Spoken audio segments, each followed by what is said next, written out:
Good day to you, everyone. This is Yeshua said my name, YSMN. I'm going to be doing a possibly a 2 to 3 part series on Chuck Missler's Return of the Nephilim. Now, this is a very old DVD. I believe this DVD came out in the late 1990s, maybe early 2000s. I'd have to double check this DVD. But this is what I'm playing you on the TV screen back here, okay? But for those of you who are unfamiliar with Chuck Missler, he went home to be with the Lord several years ago.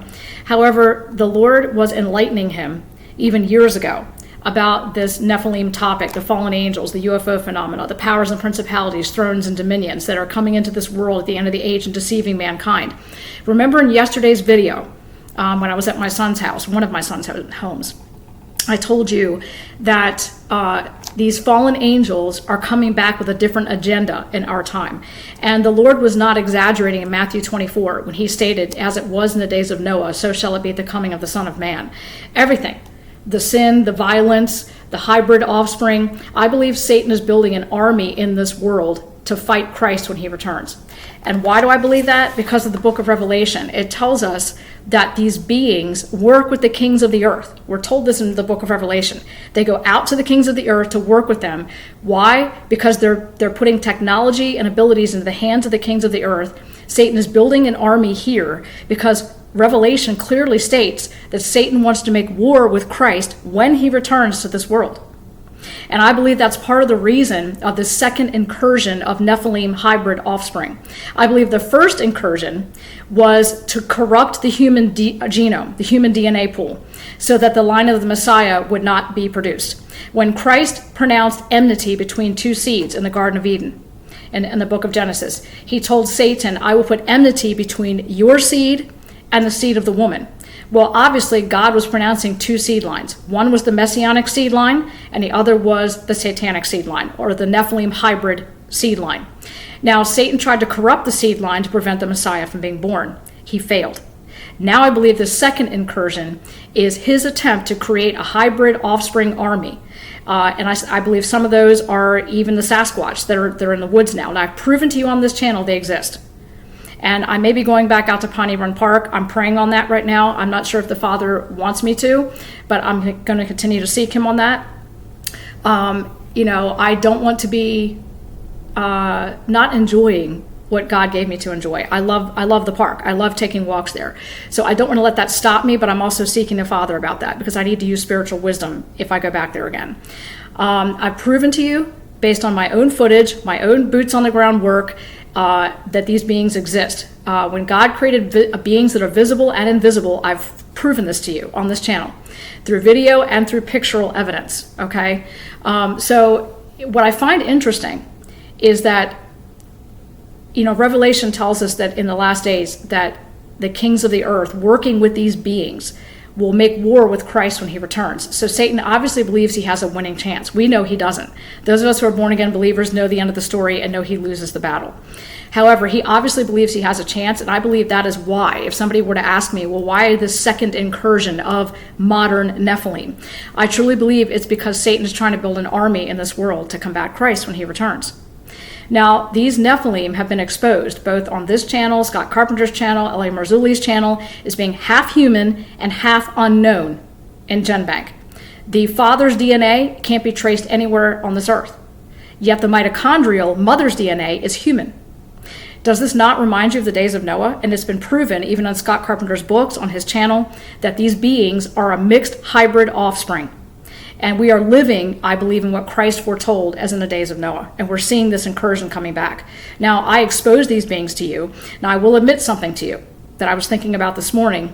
I believe what the Father allowed me to capture on camera was not just Sasquatch. I did catch a couple Sasquatch on camera, both as I was filming and in my sunglasses. But what I also captured were other beings that I believe were not Sasquatch.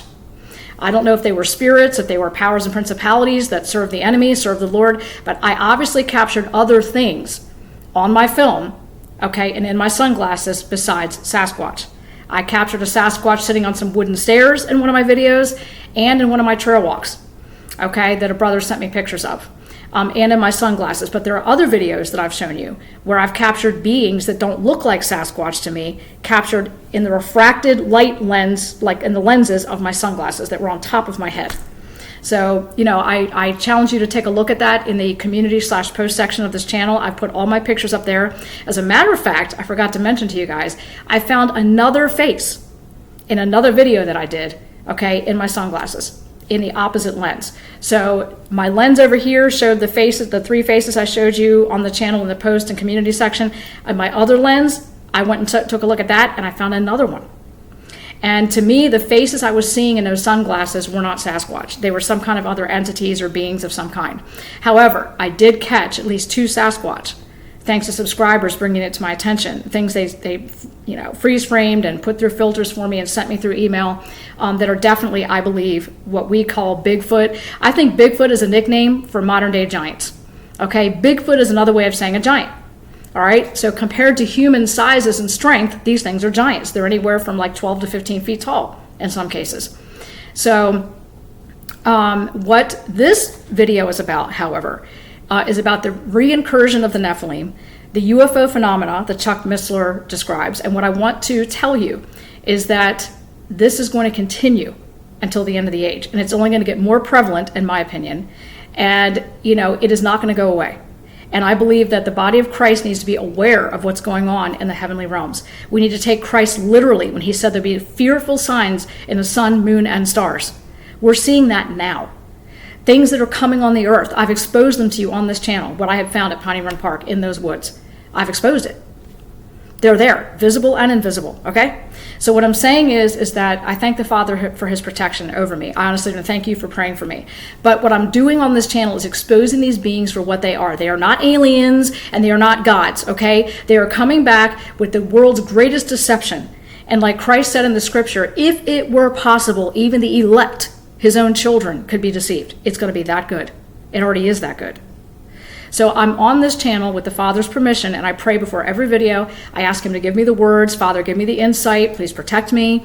Help me to share with this community and with the world who's listening what people need to know about these fallen powers, thrones, and dominions and principalities, where they are. I've found them. I've shown them to you. They're there. All right? They're not just in the wildernesses and in the deep mountains. Now, granted, I'm only about a half-hour drive from the mountains of western Maryland. However, this park that I've been visiting, Piney Run Park in Sykesville, is known for its sightings. As a matter of fact, Sykesville made the news. There have been documentaries made on the Sykesville quote-unquote monster. So I live in an area that is prevalent for these sightings. And when I took you to the park those 3 times and filmed for you, I proved to you, okay, that the invisible world exists. And that some of these Sasquatch live right next door to my yard. All right, as a matter of fact, they visited my property when they drove that staff into the ground and the orb flew by. They've been on my property. Now, I went out there and I rebuked it in the name of Christ and quoted scripture, and I haven't had a problem since. All right, so the Father's been protecting me. However, obviously, the enemy is not happy that I'm exposing them. Otherwise, those beings wouldn't have been standing around me, behind me, beside me, in front of me, that was captured in my sunglasses, watching me as I was walking the trails, unless they knew who I was and what I was exposing. Why would they be there watching me like that closely? Standing right in front of me, beside me, behind me, listening intently? They're watchers. They're watchers. And that was proven on the videos that I've brought to you. So I've done my own boots on the ground research, and I'm seeking the Father about whether or not he wants me to go back to the park, okay? Because I want to use discernment in doing that. At the same time, I don't want something taken away from me, however, that I enjoy greatly, and getting my exercise there and being outside and enjoying the outdoors, which I do enjoy. So I'll be praying about that. But for the meantime, I want to do a part 1 of Chuck Missler's Return of the Nephilim, and I will be pausing it from time to time to make my own commentary on this, okay? All right, let's listen. I hope you guys can hear this. I'll turn up the volume a little bit. Well, we're embarking on a rather strange topic tonight. We're going to talk about UFOs. Now, this is an area that most people tend to relegate to the demented or incompetent or fringe-type people. And yet, the entertainment industry, of course, has picked up on this with the... All right, what he just said. Usually you're called crazy, fringe, nuts, fruitcake, whatever. Oh, that's science fiction. But I truly believe in some sci-fi movies, we do have the reality of what's really going on being telegraphed to us, even through science fiction movies. All right, so let's listen to what he has to say. A crop circle thing called Signs, which many of you may have seen. And also Steven Spielberg did a mini-series called Taken, focusing on the abductions and so forth. And while these things are interesting entertainment, they are replete, of course, with all kinds of misinformation and legends and half-truths that get mingled with facts so that it's really just entertainment. But one of the things you and I have to face is what is the real reality here? Is this just a bunch of nonsense, a composite of hoaxes and pranks by various people through the years? Nope. Or is there something really going on? One of the things we want to explore a little tonight is, are the UFOs real? And if so, where are they from? What's their agenda? Are they friendly or hostile? And most important, what does the Bible say about them? So we're going to explore that tonight as we go forth on our exploration of UFOs and the strange term, the Nephilim. What is that all about? But before we start, since we are dealing with a very, very complicated area, an area where many of us have already formed opinions, let me remind you of there's a principle. According to Edmund Spencer, he articulated this: there's a principle which is a bar against all information. It's proof against all argument. And it's something which cannot fail to keep man in everlasting ignorance. And that principle is condemnation before investigation. Right. So one of our challenges as we go into this very complicated topic is to set aside our prejudices and presuppositions, and let's see what we can find out. Now, the same idea is not only articulated by Edmund Spencer, but it also is in our collection of Proverbs by Solomon, who reminds us that he that answereth the matter before he heareth it, it is a folly and a shame unto him. Right. He who answers a matter before hearing the end of it is a folly and shame unto him. Those who completely scoff at this, now I will admit, I used to be one of the scoffers. When people would bring up Sasquatch, Bigfoot, and things like that, I'd scoff. I did. And the Lord really set me straight with that Angie, you're making a judgment over something that you don't have all the facts on. And boy, has he opened my eyes. Okay, over the last 5 years, he's opened my eyes to the reality of these beings. Okay, and I've even had my own experiences, which I've brought to you on this channel. Okay, so what people call crazy and out of their minds and nuts, okay, the Proverbs addresses this, that when people just dismiss a matter before hearing all the facts, seeing all the evidence, it is a folly to them. So one of our challenges tonight is sort of set aside what we think we may have heard or what our basic prejudices are, and let's see what we can find out that might be new. Now, many of us, of course, have seen photographs, many of which are hoaxes, contrived, and so forth. There are many of these in the literature. I'm sure you've seen all kinds. The problem is that not all of them are. Right. It may surprise you to learn that there are over 3,000 authenticated photographs in the classified community that are authenticated. So what's really going on here? See, the problem we have in researching this area is there is so much that's uncorroborated. There's a lot of deliberate disinformation, and certainly a lot of data which is unreliable. And the problem is, when you strip away the hoaxes, and you strip away the nonsense, and you set aside the uncorroborated, there still is too much to ignore that is substantiated, that involves multiple reliable witnesses, including multiple radar sightings. And radars generally don't have hallucinations. And this idea of being plotted simultaneously on multiple radars is something that should get our attention.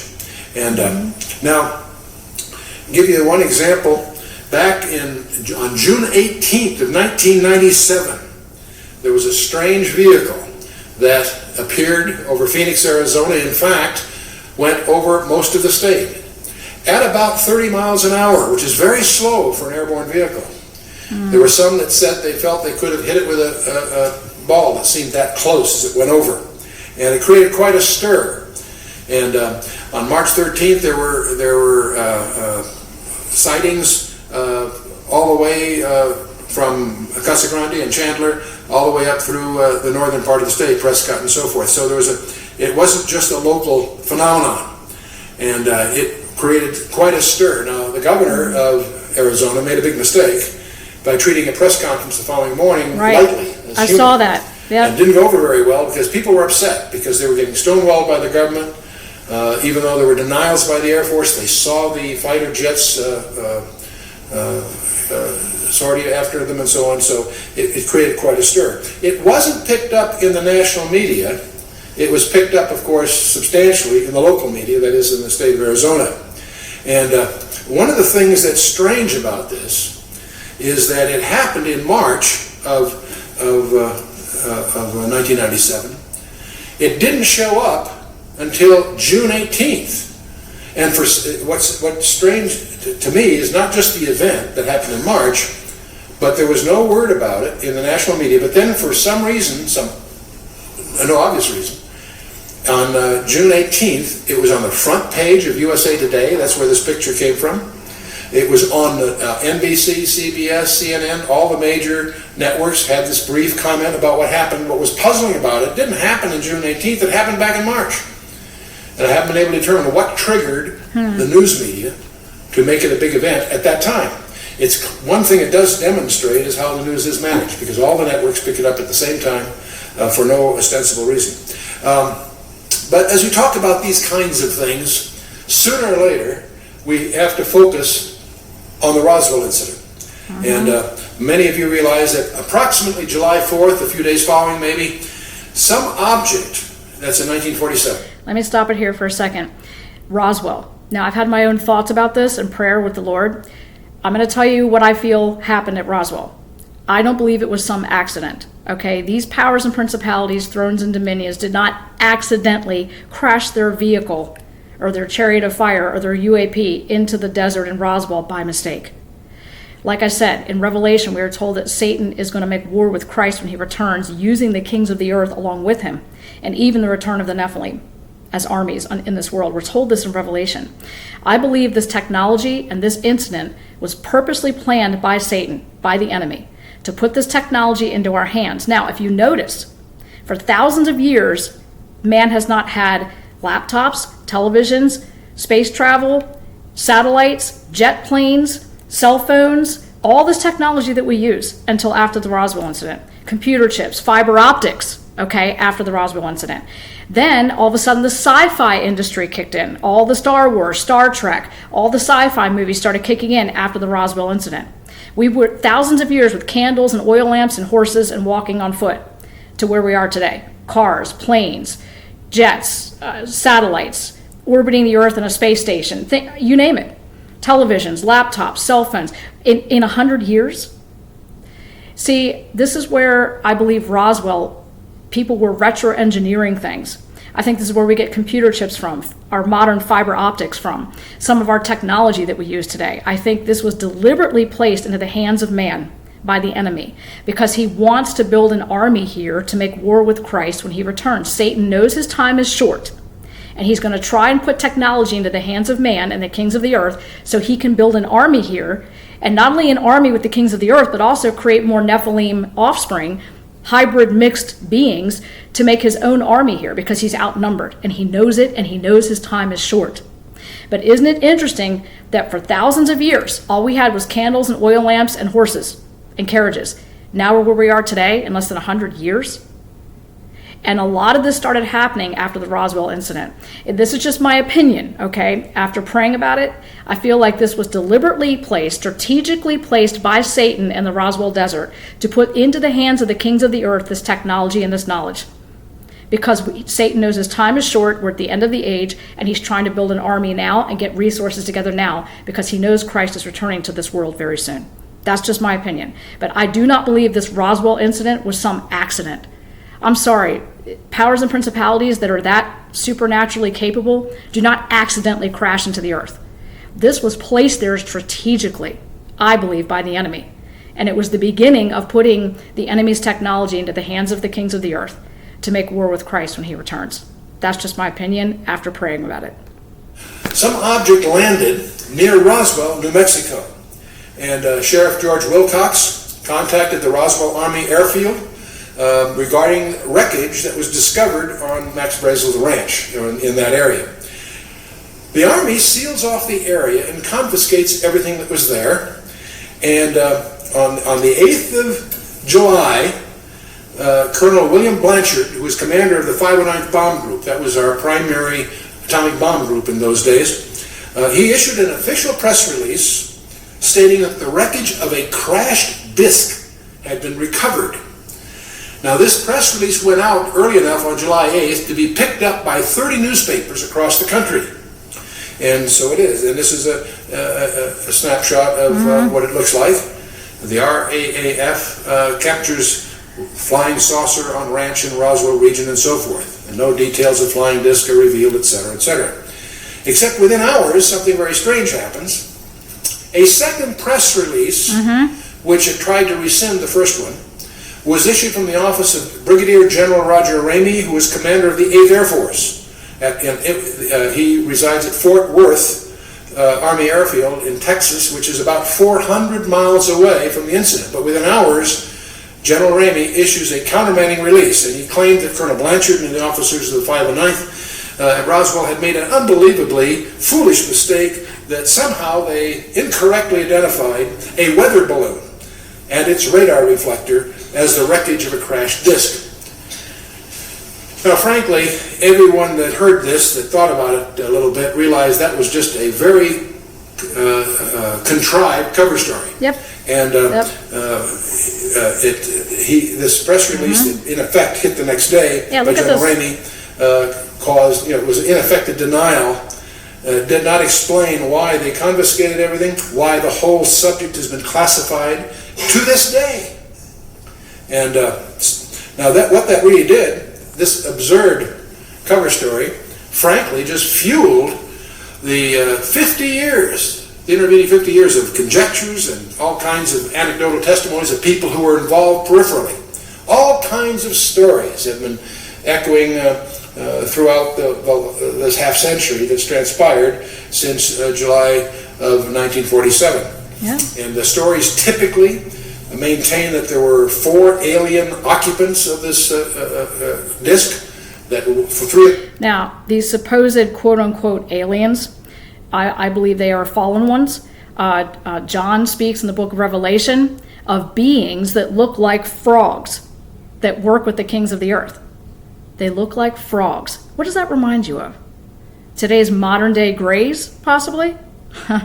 They look like frogs. Well, if you look at pictures in movies, sci-fi movies, and even pictures people have captured, okay, of footage, all right, they look like frogs. I mean, even in everyday people, like if they're walking the woods or if they've captured photos of beings and so these vehicles, okay, they look like frogs. And actually, I'm wondering if what John saw in the book of Revelation wasn't what we call in modern times grays. They are fallen ones, okay? They are unclean spirits. They are fallen ones, all right? They are not aliens. They are, I believe, part of the powers and principalities of the air that fell in rebellion against the Lord and went with Satan. So these beings that were found, I believe that look like frogs are what John was talking about in Revelation. And one was still alive. All these presumably were taken off to the never land of military security, and there's all kinds of stories that are too preposterous to really accept, and yet it continues. The great mystery about, when I travel, one of the most often questions I get is what really happened at Roswell? Well, we don't really know what happened at Roswell. It's been classified, and we'll talk about that a little bit. We do know something that happened 9 months after the Roswell incident. Al Gore was born.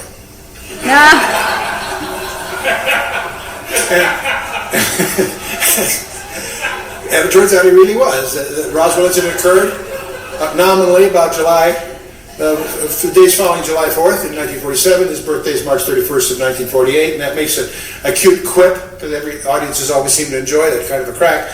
And obviously I'm not being serious, that there's a linkage really. But in any case, there is one reason I want to dwell on this a little bit, because for 50 years people have conjectured what really happened there, and the Air Force has contrived one thin cover story after another over the years, each one sillier than the first, each one easily refuted by anyone that does a little homework.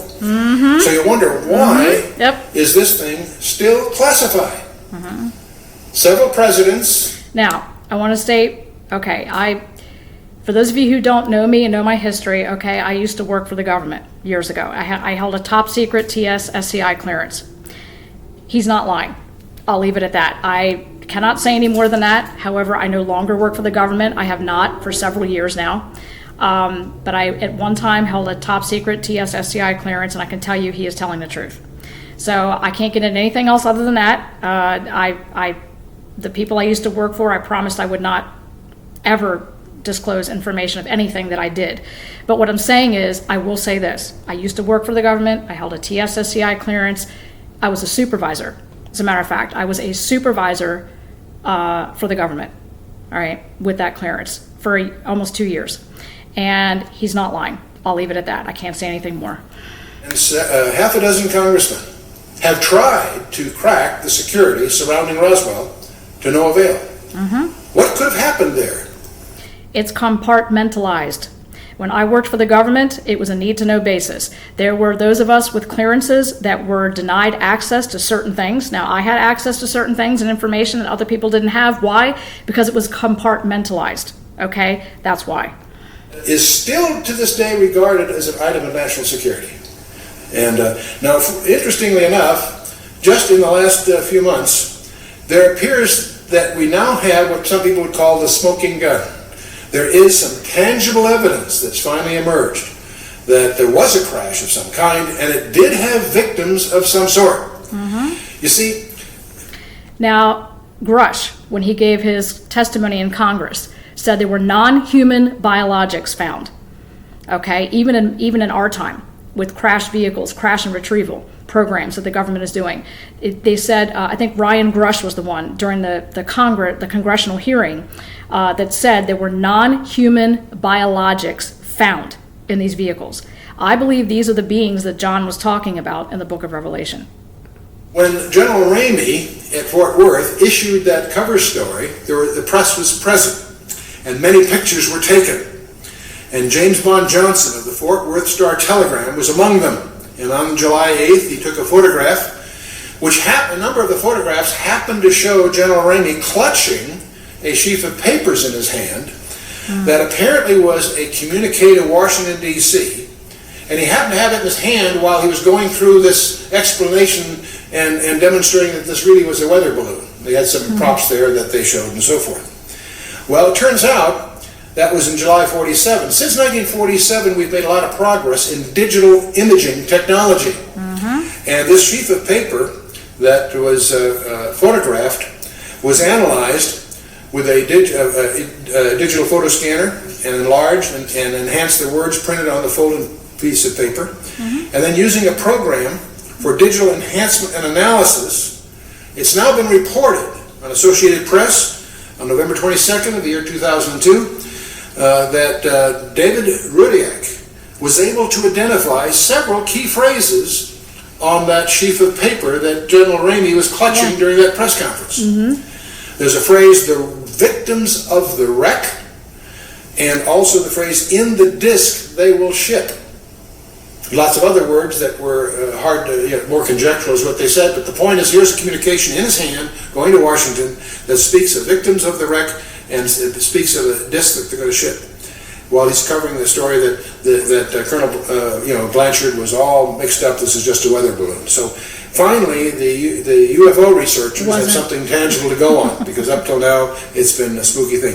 Let's shift a little bit from 47 to July 19th through the 26th, about a week. In 1952, I happen to remember this vividly because in June 30th of 1952, I was entering the United States Naval Academy, so I was a plebe, a plebe at Annapolis when this was in the papers and much talked about at the time. It turns out a number of UFOs harassed Washington National Airport, which in those days was the only airport there. It didn't have Dulles, this is before Dulles. And also Andrews Air Force Base, so badly they had to shut down the air traffic. And this went on and off and on for a week. And it was in the papers, because every time the Air Force would alert jets to investigate what these things were, they would disappear. As soon as the jets landed, they came back. And fiery objects overrun jets over Capitol, the Washington Post. These are headlines from... Fiery objects. What were they called in the scriptures? Chariots of what? Fire. And here are the newspaper articles calling them fiery objects, fiery vehicles. Well, back in the vernacular of the Old Testament and even the New Testament, thousands of years ago, they called them what? Chariots of fire, vehicles of fire. Isn't that interesting? Period. Now, one of the things there again, they never really explained it. They issued some cover stories, but the truth of the matter is they didn't know what it was, and it wasn't just an incident one night. It went off and on for the better part of a week. Again, it created a problem just in blocking all the phone traffic, because everybody's calling what's going on and so forth, and so something real was happening, because you're talking here multiple radars. This isn't some impressionable, unprofessional observer. This was the Air controllers at Washington National and Andrews Air Force Base, and never explained, at least not to the public. 1993. By the way, there are thousands of these things to select from. I've just picked a few that seem representative. Over in Mexico City in 1993, the population by the thousands were upset and disturbed by what went on. Seoul, South Korea, November 23rd of 1996, CNN and Reuters reported a huge cigar-shaped UFO that was televised for 10 minutes on national television. When we talk about witnesses, there's all kinds of people, many very reliable professionals that have contributed to this background, but the ones that you and I would tend to presume would be the most reputable, most trained, and most competent in this area would be our astronauts. You think they know something about it? Do you realize that 13 of them have gone on record of seeing UFOs while they were doing their missions? Ed Mitchell, Apollo 14, April 1996. This was on Daytime NBC. He said NASA is covering up what really happened at Roswell, New Mexico. Yeah. See, this isn't just the presumption of some journalists or the tabloids at the checkout stands at market. Mm-hmm. These are serious people saying that something is being covered up. Mm-hmm. Astronaut Gordon Cooper has made many talks. On May 15th of 1963, he did the 22-orbit Mercury capsule. He saw a green UFO, which was also at the same time he saw it tracked by the radar in Australia. It corroborated this. And he's testified before the United Nations that UFOs are visiting this planet. And in May 1996, he said, we are being visited by aliens. So he's spoken a lot about this, so much so that some people tend to write him off. James Lovell, Frank Borman, Gemini 7, December 1965. On the second orbit of their 2-week flight, they saw a UFO. Gemini Control presumed it was the stage of their own Titan booster, but they indicated that they had both the booster and the UFO in sight, so that doesn't quite jive. Walter Schirra, these are all familiar names to most of us.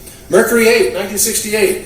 He was the first guy to use the term Santa Claus to indicate UFOs are near the space capsule. As a matter of fact, during the Apollo missions, the astronauts used to say there is definitely a Santa Claus. And yes, that's one of the key phrases that the astronauts would use when they saw an anomaly on the moon or an orbit around the Earth, Santa Claus. So when the astronauts landed on the moon, apparently they were saying there is definitely a Santa Claus. So what they were trying to say in code back to Capcom in Houston was that we're not alone up here. Now remember, what did Jesus say? There'd be signs where? In the sun, moon, and stars.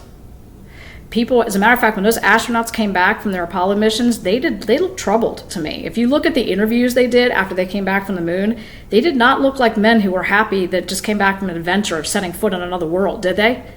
Their faces were down, they looked troubled, they looked perplexed, and they looked disturbed to me. Could it be that they saw things that they wish they hadn't seen? It's possible.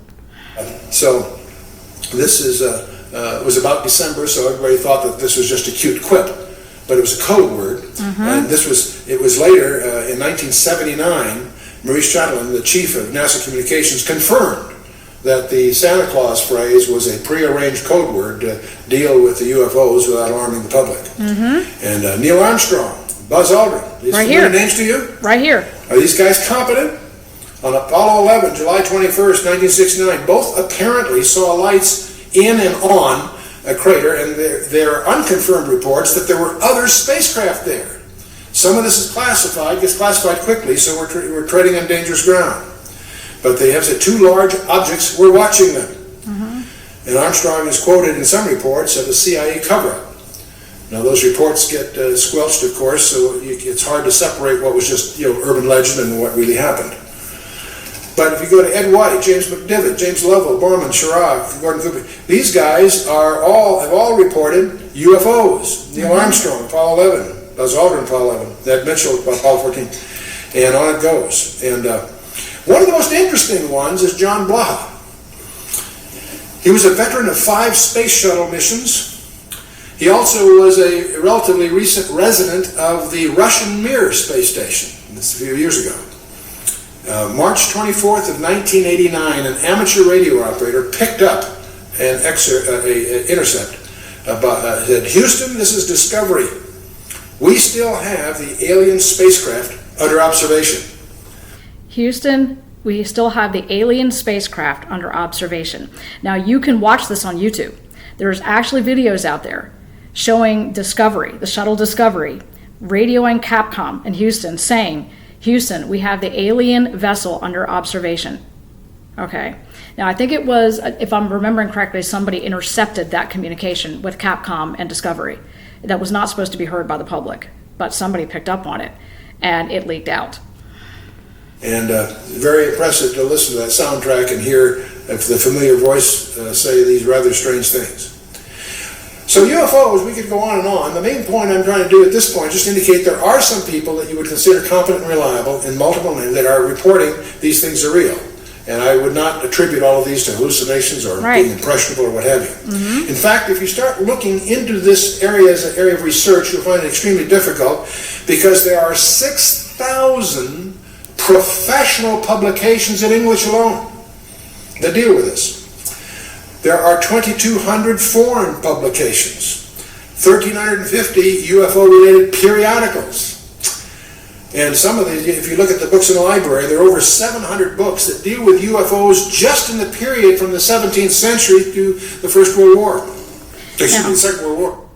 So basically, this is nothing new. Ecclesiastes tells us that what has been will be again. There is nothing new under the sun.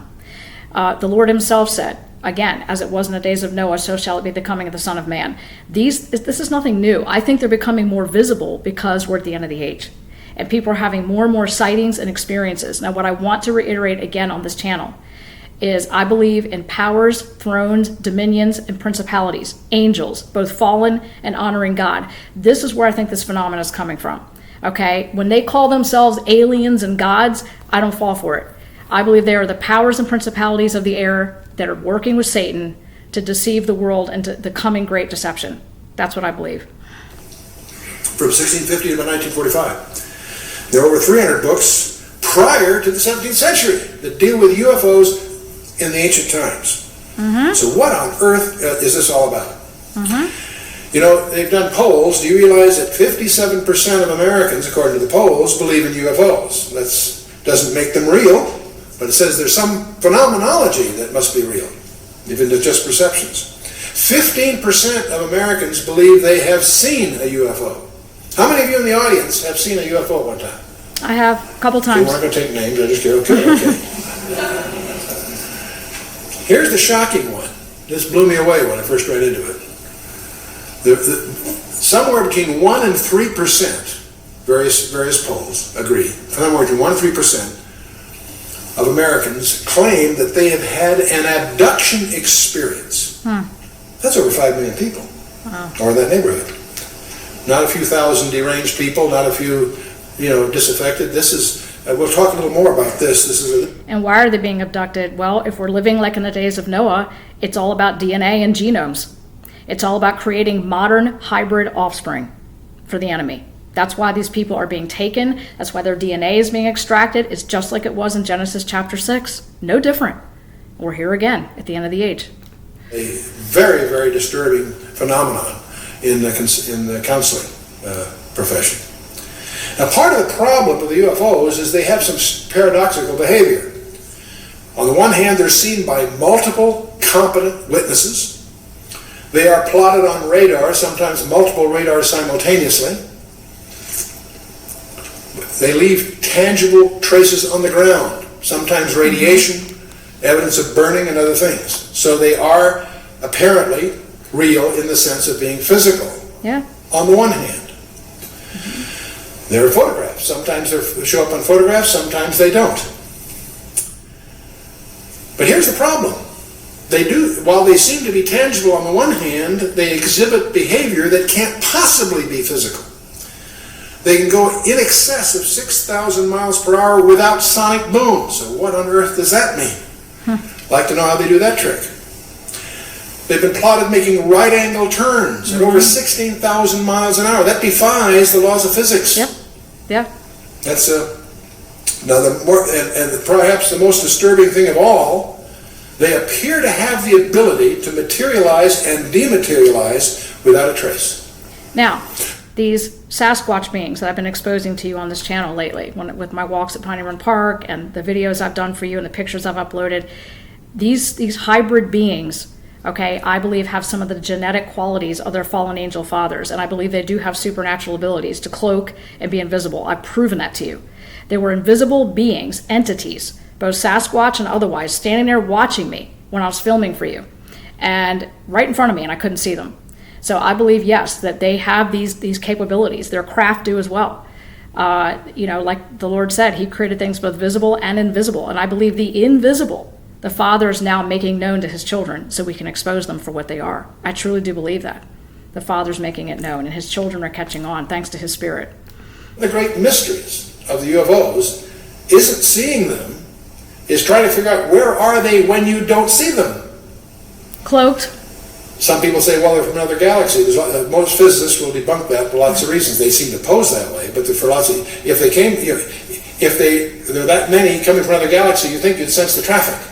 We'll come to that with some more reasonable explanations, and you're going to discover that the two top researchers interdimensional in the last century, really, is Jacques Vallée, France, and J. Allen Hynek, the American. Now, J. Allen Hynek was head of astronomy at Cornell, and he set out to debunk this nonsense about UFOs, and he became one of the most ardent, competent, balanced researchers in the trade. J. Allen Hynek, he died a few years ago. Those of you that saw the movie Close Encounters of the Third Kind, whether you realize or not, saw J. Allen Hynek because he was in the crowd. I was on a board in those days with Alan Adler from Columbia, and they had him as just a gesture appear in some of the scenes, just as an extra. And the Lacombe of that piece of fiction, of course, was patterned after Jacques Vallée, the Frenchman. Both of these respected researchers came to the conclusion that they're not intergalactic. For lots of physics, there are a lot of physics rebuttals to that. They're interdimensional. They both argued that these things are demonic. Yep. Their term. They've written many, many books. You can check them out. These are not religious people. They're not people with any kind of personal agenda. But they came to the conclusion that these things, on the one hand, and by the way, we take for granted that we strip away the nonsense and the hoaxes, set that aside. There's tens of thousands of files you have to wallow through. When you cut through all that, there's still a core group, a substantial core group of real events that need explanation. And so on the one hand, they exhibit physical properties on the one hand. On the other hand, they also violate all physical laws. And so the conclusion that both J. Allen Hynek and Jacques Vallée and others have come to is that they're hyperdimensional. Yes. That somehow they come from another dimension periodically. So those beings that were captured in my sunglasses that were on top of my head, or as I was doing my trail walk with my selfie stick for you, and that I didn't see, they were there. I couldn't see it with the naked eye, but my technology was picking it up. You guys picked it up. I had subscribers email me pictures.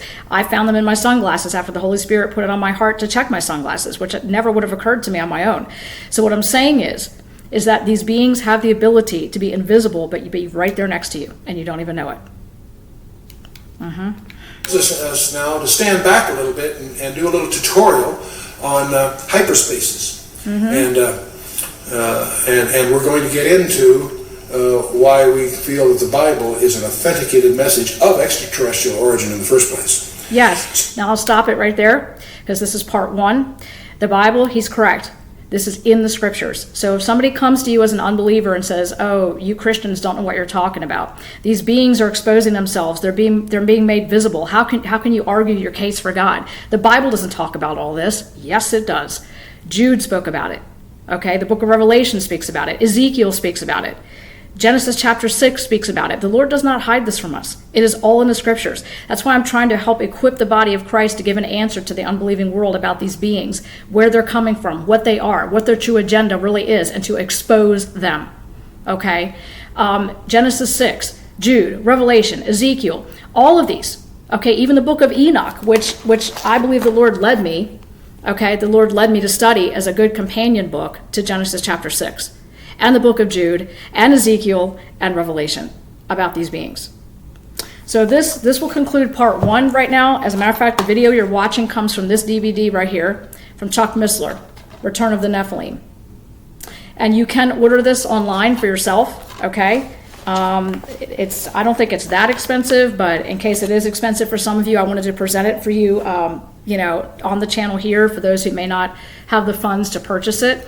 But we'll get back into part 2 soon, and he does delve into breaking down why there's a second incursion of Nephilim, their supernatural abilities, and the reality of them. Now this, in closing, let me impress this on you. This man, this DVD, and this presentation came out years and years ago. Look how much closer we are now to the end of the age from even when this was made. When he started coming out with this information in the Christian community, it was a shock to people in the churches. Now it's almost becoming mainstream. Why? Because we're at the end of the age. That's why I told you yesterday that these so-called aliens or gods were worshipped by ancient man because they came into this world like Satan did, wanting worship and using their technology and their supernatural abilities to demand worship from man. All right, this is the deception.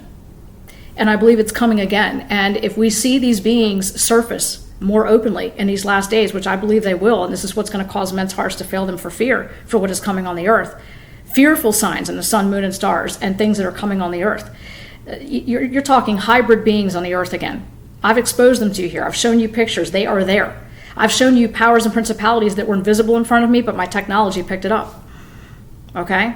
These beings are not gods, and they are not aliens. They are fallen ones that rebelled against the Most High and are working with Satan to create an earthly army to make war with Christ when he returns. And they're also working with the kings of the earth. And I do not believe that Roswell incident was by mistake.